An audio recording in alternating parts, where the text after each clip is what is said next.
Documents requirement after incident.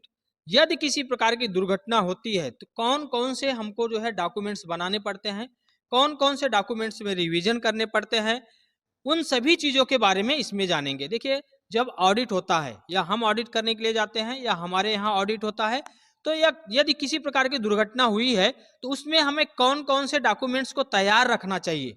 अगर audit करने के लिए आ रहे हैं तो कौन कौन से डॉक्यूमेंट्स को तैयार रखना चाहिए, उसके बारे में इसमें जानेंगे। तो इसमें देखिए, हमारा एक फायर इंसिडेंट होती है, फायर दुर्घटना होती है, उस पर हम लोग जो है यहाँ पर देखते हैं। तो सबसे पहले हम कापा बनाते हैं। कापा की आवश्यकता होती है। इंसिडेंट दुर्घटना होती है, इन्वेस्टिगेशन होता है, इन्वेस्टिगेशन में कापा तैयार किया जाता है। कापा का जो करेक्टिव एक्शन है वो सब तैयार करके रखते हैं, उसको दिखाया जाता है क्या क्या हमने कापा के हिसाब से अपना एक्शन लिया है, उसको भी बताया जाता है। वो रिकॉर्ड अपने पास होना चाहिए। तो इसमें कापा क्या होता है, इसमें कापा देख लेते हैं।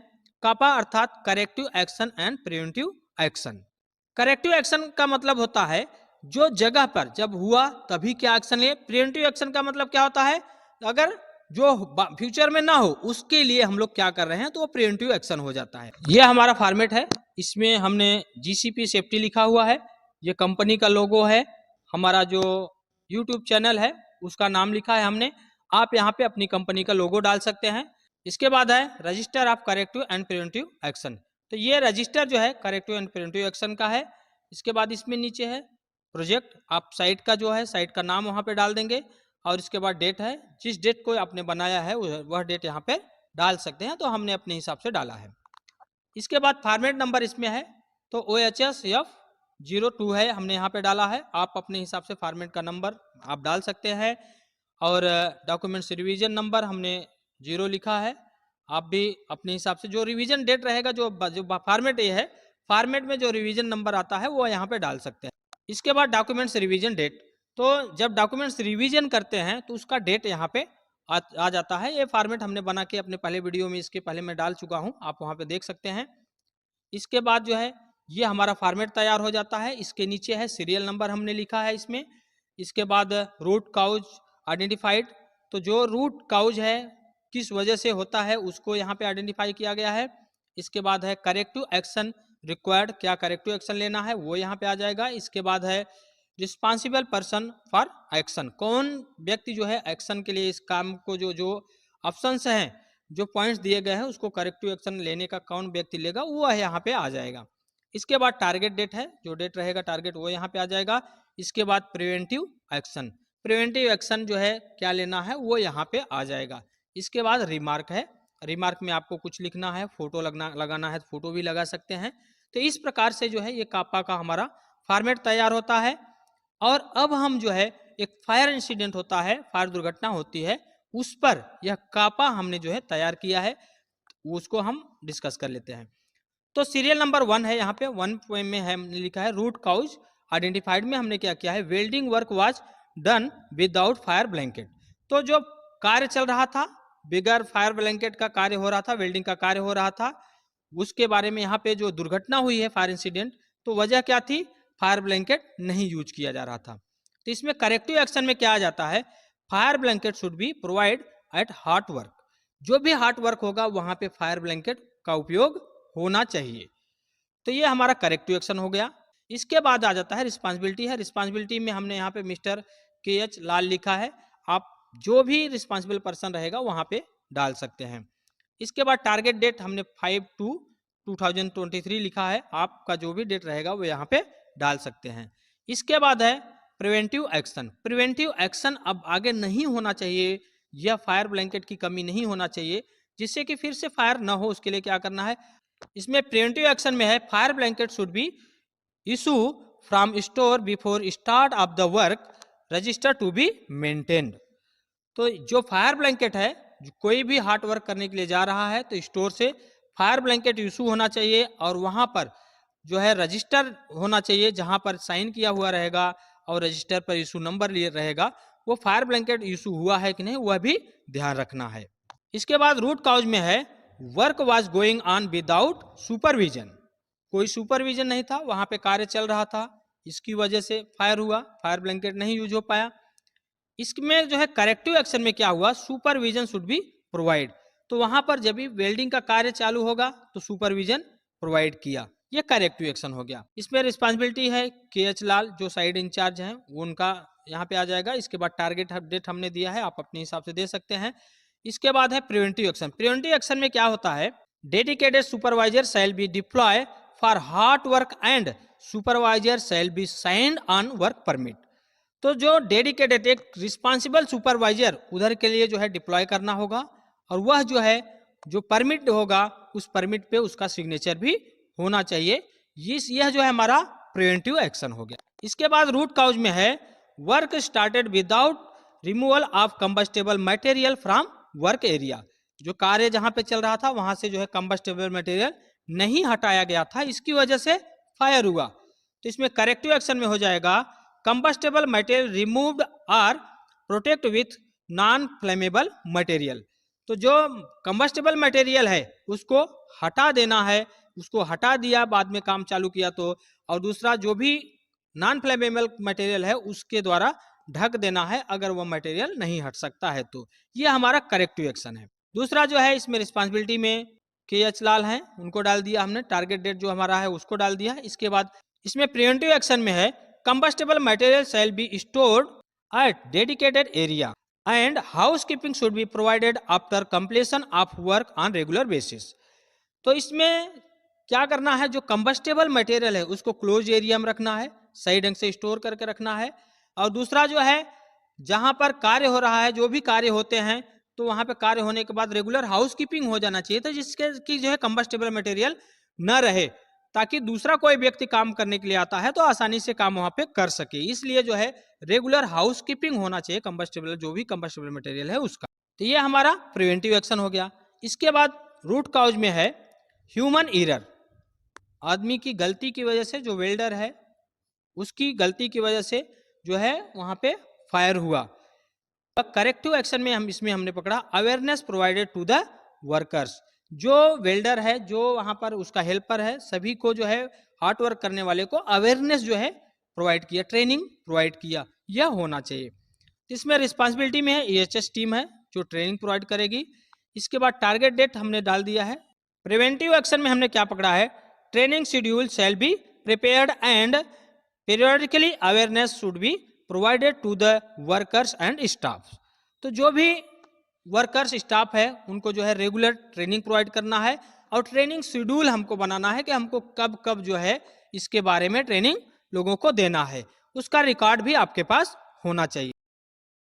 तो ये हमारा कापा तैयार हुआ। अब जो है हम लोग क्या देखेंगे, corrective action and preventive action में क्या क्या चीजें चेक होनी चाहिए, कौन कौन से रिकॉर्ड हमें बना के रखना है जो ऑडिट के टाइम काम आता है, चेकिंग करना होता है और उसका रिकॉर्ड होना चाहिए साइड पर। तो उसके बारे में अब बात करेंगे। तो ये हमारा नीड्स ऑफ कापा, कापा की जो जरूरतें हैं वह कौन कौन से कापा आप लोगों को मालूम है, corrective action and preventive action, यह आपको पता होगा। इसमें जो है CA हमने करेक्टिव एक्शन में हमको क्या करना पड़ता है वह सबसे पहले देखना है। करेक्टिव एक्शन में क्या करना पड़ता है, सबसे पहले वर्क स्टॉप, जो जहां पे कार्य चलता है काम को बंद कर देते हैं अगर कोई दुर्घटना होती है। तो दूसरा जो है फायर हुआ था, इसके लिए एक्सटिंग्विश द फायर, तो आग को बुझाने का कार्य हुआ। इसके बाद क्या करते हैं, barricading provided at the work area, जहां पे कार्य चल रहा होता है, जहां पे फायर हुआ होता है उस एरिया को जो है बैरिकेड कर देते हैं। इसके बाद क्या करते हैं, इंसिडेंट रिपोर्ट प्रिपेयर्ड, तो इंसिडेंट रिपोर्ट बनाते हैं और उसके बाद सबको सर्कुलेट करते हैं। इंसिडेंट रिपोर्ट भी अपने पास होना चाहिए। इसके बाद है training provided to the team, तो जो टीम है, जो हार्ड वर्क करने वाली टीम है उनको ट्रेनिंग प्रोवाइड किया, ट्रेनिंग का रिकॉर्ड भी अपने पास अवेलेबल होना चाहिए, यह चेक होता है। इसके बाद क्या है, fire blanket provided, fire blanket provide किया है क्या, हमने कापा में बताया, तो इस हिसाब से जो है फायर ब्लैंकेट भी अब कार्य करने के लिए जा रहा है लोग, तो फायर ब्लैंकेट प्रोवाइड होना चाहिए। इसके बाद है combustible flammable material remove from the work area, किसी प्रकार का जो है कंबस्टेबल या फ्लेमेबल मटेरियल तो उधर नहीं है, वो हटा दिया गया है क्या, यह हमको रेगुलर जो है परमिट लेने से पहले यह चेक करना है, वह आ जाता है इसमें। इसके बाद है क्लोज सुपरविजन प्रोवाइडेड, तो क्लोज सुपरविजन प्रोवाइड किया है, यह भी हमको ध्यान रखना है। ये कैसे पता चलेगा, वर्क परमिट में सुपरवाइजर का सिग्नेचर रहेगा, उससे हमको पता चलेगा कि हाँ सुपरवाइजर वहाँ पे अवेलेबल रहता है। यह हम ऑडिट के टाइम चेक कर सकते हैं। तो ये हमारा जो है सीए हो गया, करेक्टिव एक्शन हो गया। जब कोई दुर्घटना होती है उसमें ये सारे एक्टिविटीज हम सबसे पहले करते हैं। इसके बाद क्या हो गया, पीए। पीए क्या हो गया, प्रिवेंटिव एक्शन। प्रिवेंटिव एक्शन में क्या करते हैं यह अब हमको देखना है।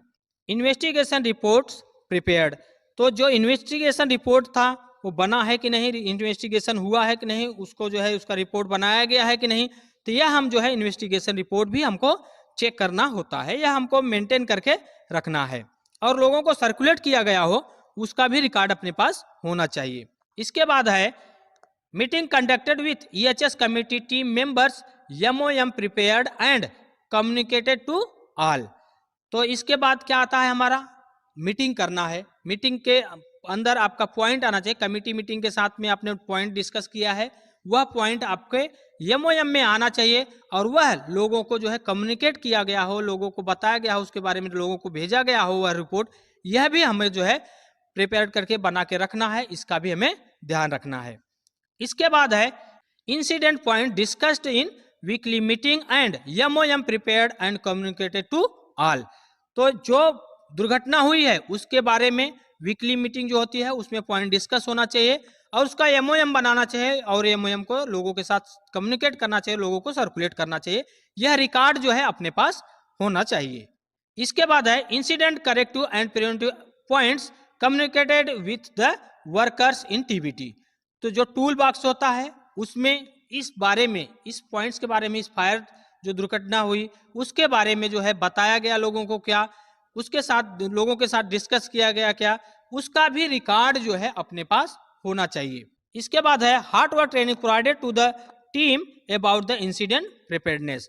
इंसिडेंट जो हुआ है फिर से दुर्घटना न हो उसके लिए जो है स्पेशल कुछ अलग से ट्रेनिंग जो है लोगों को दिया गया है, क्या उसका रिकॉर्ड भी अपने पास अवेलेबल होना चाहिए।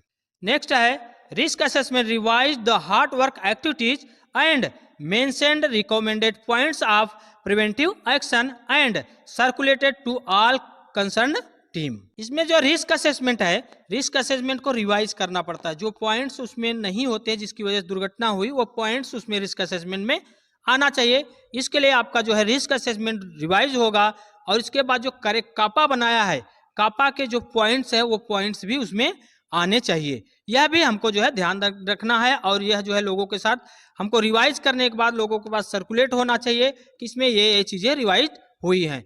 ये इसका रिकॉर्ड भी हमारे पास अवेलेबल होना चाहिए। इसके बाद है corrective action records PPT shell be prepared, circulated records should be available.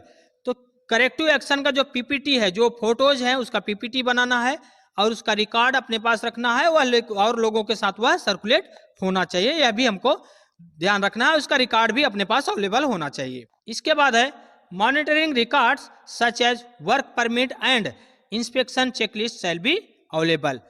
तो हमको जो है वर्क परमिट, हमारा जो है रिकॉर्ड जो है वो रेगुलर जो वर्क परमिट इशू करते हैं उसका रिकॉर्ड भी अपने पास होना चाहिए।